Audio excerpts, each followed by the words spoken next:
हमारी modern diet में ऐसी कौन-सी चीज़ है जो कि आपके इम्यून सिस्टम को सबसे ज़्यादा नीचे लेके जाती है और हमारे पास ऐसे कौन-से कुकिंग मीडियम्स हैं जो कि एक्चुअली आपके पास ब्रेन किलर्स हैं। आपके पास जितने भी वेजिटेबल ऑयल्स हैं, चाहे वो सनफ्लावर ऑयल है, कैनोला ऑयल है, कॉटन सीड ऑयल है, आप जितने भी जो भी आप देखते रहते हैं, ये सारे के सारे जो आपके पास ऑयल्स हैं, ये जिन फैट से बने होते हैं, इनको कहते हैं पुफा, पॉली अनसैचुरेटेड फैटी एसिड्स। अब जब भी पुफा का नाम लो, पॉली अनसैचुरेटेड फैटी एसिड, तो समझ आए पुफ, फट करके फट गया।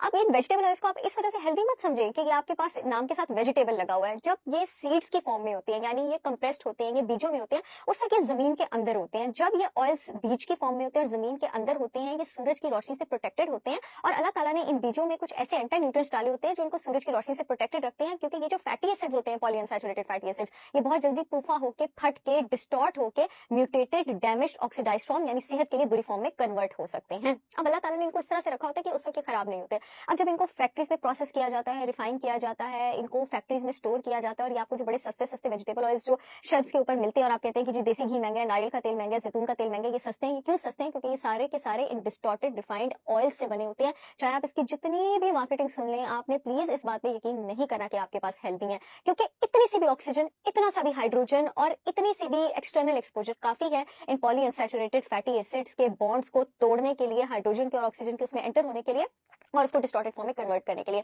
अब सोने पे सुहागा, जब आप इसको बार बार फ्राई करते हैं तो ये किस फॉर्म में कन्वर्ट हो जाते हैं? अब अक्सर घरों में ये बड़ा ट्रेंड होता है कि जी उसी कुकिंग ऑयल में आपके पास फ्रेंच फ्राइज फ्राई हो रहे हैं, उसी में जो तेल बच रहा है उसमें आपके पास नगेट्स फ्राई हो रहे हैं और ये रिपीटेडली फ्राई होता जा रहा है। एक बार भी इसको हल्की सी हीट या ऑक्सीजन या हाइड्रोजन लग जाए तो ये बड़ी डैमेज फॉर्म में कन्वर्ट हो जाता है, जो कि आपकी बॉडी में जाके आपके इवन के डीएनए को भी म्यूटेट कर सकता है, आपकी ब्लड वेसल्स की सोजिश कर सकता है, आपकी बॉडी में पूरे का पूरा इन्फ्लेमेशन कैस्केड यानी इन्फ्लेमेशन की साइकिल को एक्टिवेट कर सकता है, जो कि आगे जाके आपके पास cancer, Alzheimer, different inflammatory diseases, metabolic diseases, diabetes, cholesterol, इन सब की वजह बन सकती है। और जब आप इसको बार बार फ्राई करते हैं तो ये सबसे बदसूरत फॉर्म में कन्वर्ट हो जाता है, जो आपके पास इंडस्ट्रियल फैट है, ट्रांस फैट है, मैन मेड फैट है। और ट्रांस फैट आपके पास वो फैट है जिसको डाइजेस्ट करने का एंजाइम आपकी बॉडी में अल्लाह ताला ने नहीं बनाया। बल्कि जब आप ट्रांस फैट्स लेते हैं, यानी आप ये बार बार तला हुआ वेजिटेबल ऑयल लेते हैं, जो आप बाजारों से पकौड़े लेते हैं, आप समोसे लेते हैं, आप फ्रेंच फ्राइज लेते हैं, जो बार बार आप वेजिटेबल ऑयल घर में हीट करते हैं, जो आपकी जितनी भी बेकरी के आइटम्स हैं, जितने भी आपके पोटैटो चिप्स हैं, क्रिस्प्स हैं, ये सारे के सारे इस ट्रांस फैट से बने होते हैं।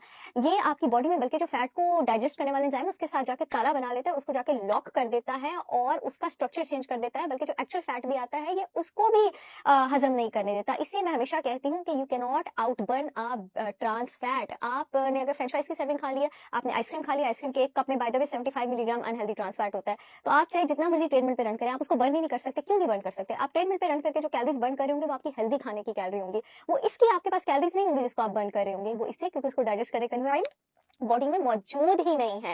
आप अपनी डाइट में इंक्लूडेड रखें अल्लाह ताला का बनाया हुआ फैट, देसी घी। ये बिल्कुल झूठ बात है कि देसी घी से वजन बढ़ता है। देसी घी इनफैक्ट आपका वेट मेंटेन करने में हेल्प करती है, आपकी हार्ट की हेल्थ के लिए अच्छी है, डाइजेशन के लिए अच्छी है, इम्यूनिटी के लिए अच्छी है, स्किन के लिए अच्छी है, आई के लिए अच्छी है, आपकी बोन हेल्थ के लिए अच्छी है। आप coconut oil saturated fat again बेहतरीन फैट है आपके पास। कोकोनट ऑयल में मीडियम चेन ट्राइग्लिसराइड्स है, एमसीटीज हैं जो दिमाग और दिल को डायरेक्ट एनर्जी प्रोवाइड करते हैं। आप ऑलिव ऑयल इस्तेमाल करें जिसमें मोनो अनसैचुरेटेड फैटी एसिड्स हैं। जितने भी वेट वॉचर्स हैं, जो लोग अपनी हार्ट हेल्थ का ख्याल रखना चाहते हैं, अपनी ब्रेन एक्टिविटी बूस्ट करना चाहते हैं, उनके लिए बेहतरीन ऑप्शन है।